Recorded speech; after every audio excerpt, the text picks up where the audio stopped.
Alright guys, welcome back to VALORANT News. Plenty of updates to get into today, especially on the Challenger side. A terrible result for G2 yesterday as their performances continue to slide in Challengers, but also Marved, his thoughts on Sentinels Dephh, saying Dephh gets way more hate than he deserves, is actually a very competent IGL indeed, and seemingly arguing that Dephh is the best that Sentinels can really do right now from a leadership perspective. Very much enjoyed your thoughts in the comments below. Hit the like button if you enjoy. Subscribe if you're new as always, I would greatly appreciate it. First of all, just wanted to mention for you guys quickly, results in the EMEA side. We had Team Liquid take down Giants yesterday 2-1. Nats went big time towards the end of this one as well, and that sets up the situation as follows. Giants are still looking okay for playoffs qualification here. It's the bottom 4 teams that are looking a bit slow. Koi at 1 and 3. The other 6 teams are okay right now. Liquid at 4 and 2. That should put them in a pretty decent spot. And Liquid, after starting slow, have now slowly started to turn it around. So as expected for a roster of the caliber they should have, they took down Giants. Big result for them last night. Also wanted to mention though, just we missed this the other day, or I forgot to talk about it actually, with the 100 Thieves versus Leviathan crowd drama, when the crowd's calling out like go B, all this type of stuff. Now, I mean, it's not a good look, right? I don't know why the crowd's continue to do this. I know that it was a big talking point a few years ago in Denmark for one of the majors, where the crowd cheating is a phenomenon. It happens in esports. It's not great. Obviously, this is the thing in esports, is that the game is, you have imperfect information as a player, whereas in football or something, or just in a regular sport, you can see everything that's going on the court or on the pitch. So not the case in esports. So the crowd making noises doesn't help. Now Stella says you can't really hear the crowd. You can definitely hear the cheering and the noises, but you can't exactly hear what they're actually saying. If you're in the crowd, don't yell anything though that can ruin the integrity of the game. So that needs to be shut down upon. And I know that in other esports, if people are doing that stuff, they just get kicked out of the venue, and that needs to be a thing more often. Stella's like, look, not a good look at all, but you know, it doesn't necessarily, you can't hear what they're saying. You can just hear the noises and the vibrations when you're a player in that situation. Also wanted to comment on a bit of Brazilian drama over the last few days. So I believe Loud put out a video on their social media channels looking back at their previous season,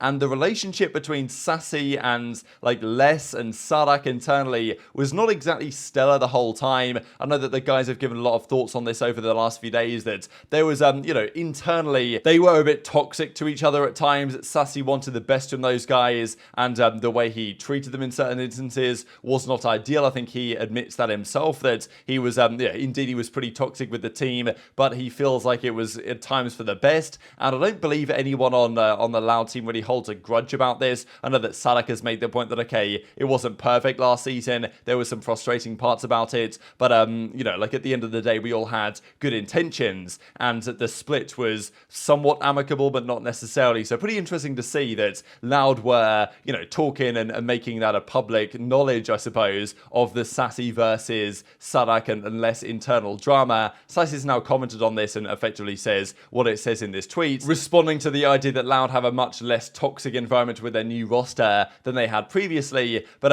yeah, it's pretty interesting, right? Just because a lot of well, Brazilian fans were not a big fan of Sacy leaving in the first place to go and join Sentinels, an organization that already had some beef against Brazil as a region. You'd have thought maybe that the Brazilian fans would have kept supporting Sacy, but as a result of this, it does make it even more likely that you know, he's considered a bit of a traitor to the Brazilian region. So you know, there's many arguments on both sides of these discussions, but hopefully it's going to work out for the best for both parties. Also, big update here from the Chinese side, confirming these are the 2 rosters that will participate in Masters Tokyo. So Edward Gaming is one, of course, and then ASE, the team that most recently won the what's it called, the FGC Valorant Invitational Act 1. So attacking Seoul Esports, they got the job done 3-2 in the grand finals here a couple of weeks ago now. What I will say though is, like, what is going on with these names? Okay, we've got Kang right up here at the top. What is going on here? Did this guy just spam like his keyboard? I don't even know how the casters are even going to try and pronounce this. I believe the casters in China call him Alphabet Man, which I don't really blame them for. So anyway, they somehow won the series right with him on the roster. He actually hard carried the series 13-11 in the end on Ascent. But both of these teams will go. There was some controversy about this just because there was a little bit more time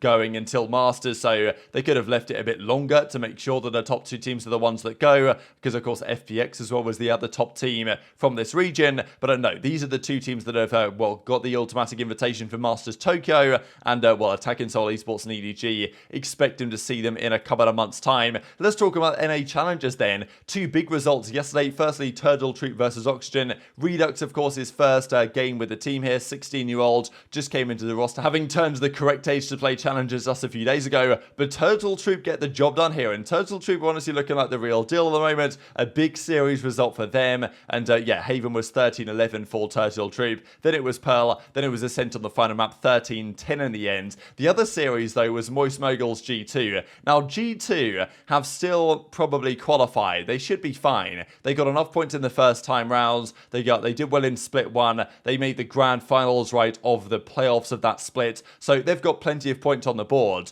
But look, Moist Moguls are looking good at the moment. It's got to be said. Like, there was a lot of talk that they signed the wrong roster when Ludwig and Moist Critical came in to sign these guys. But they've been kicking up lately. And they won emphatically, to be honest, Game 2 and Game 3 of this series. This was a flyer masterclass. ShahZaM was not a happy man. And look, you can say that they were just, saving strats, right? But if you're saving strats and getting 13-4, 13-5, that's not a particularly good look, right? If you're, okay, maybe they are saving some strats, but still, it's not exactly an ideal look for them. They kind of got embarrassed, to be honest, map 2 and map 3 of this series. Flyer, I think, deserves a lot of credit. He says that he was actual flow state calling that map, knew how good we were to come back and dominate map 2 and map 3. GG to them, 2-0 in the split so far now for Moist Moguls, and they are trying to make a run. So 2-1 for them, and yeah, ShahZaM individually had an okay time, but the rest of the boys got kind of destroyed. Flyer individually was doing great, and gelling the team, super impressive. 13-9 on the Lotus in the end, but then Ascent 13-4, and then Haven 13-5. I mean, this was a bloodbath on the final couple of maps of the series, and even better from a kind of drama perspective, because you guys remember back in February now, when Whippy from GG said GG's 2-1 versus Breakthrough, the team that has now become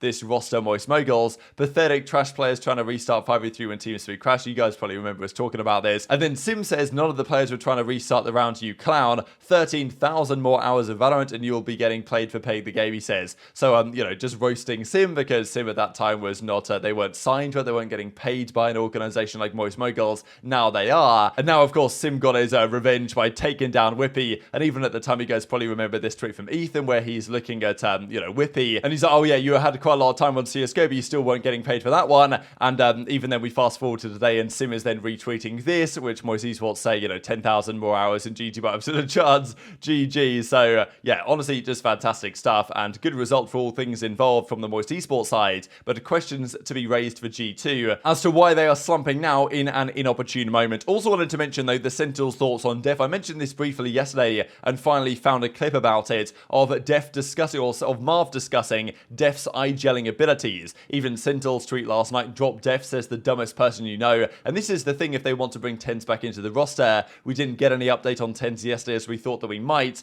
That, who you're going to get rid of? You're not going to get rid of Marved, surely. So, people are like, oh, get rid of Dephh, but Sacy on the IGL. Now, maybe that works. Maybe they still will do it at some point. This tweet from Sentinels might age poorly. But Marved says, from his brief stint in the team, the Dephh is an excellent IGL, and he can tell he's good for various reasons. And also says that he's always got a good call, and is very much underrated by the community at large. What's Dephh doing? Dephh is calling. Dephh, yo, honestly, Dephh is a good IGL. Dephh is a good IGL. Sometimes I know when IGLs aren't good is when they shut down after a couple of loss of rounds, but he, like, honest to God, I swear to God, he's a good IGL.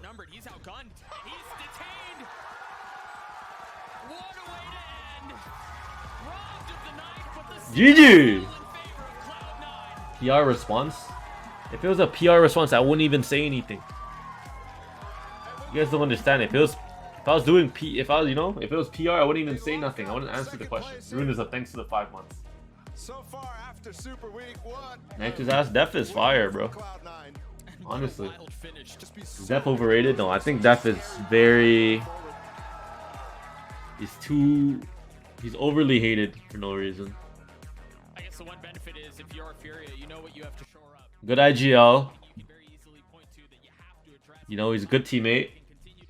Doesn't yell. He calls. He IGLs every single round. Every single round he makes a call. He never gets, he never gets stuck. He always has a call.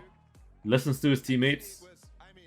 Good. And this is always a key factor with discussions around in-game leaders, right? At the end of the day, getting a load of kills and having incredible aim is not necessary. Angel, for example, he can make some questionable plays individually. He can make, he can whiff a few shots, and sometimes he takes over. But it doesn't matter if his decision-making is so good that he can carry the team to the victory from the mental perspective. And it's happened before, and it will happen again with the other IGLs. Yes, sometimes you want an IGL that can slay a little bit more, but Dephh, I think, does a solid job on that side, and he does seem to know what he's doing. There's obviously a reason why Exit were pretty good at the end of last year. There's a reason why Psycho and Kaplan seemed keen to get Dephh into their roster, and Marved obviously rates him highly. Whether Sacy could do as good of a job as that if he was to become the IGL, I'm not so sure. And yes, if he brought TenZ back in, you'd have more firepower, but would that actually make the team better? That's a debate to be had. So Marved giving a lot of credit there to Dephh, I think understandably. This is like, it's not a PR answer here. Like, this is what I genuinely believe and understand.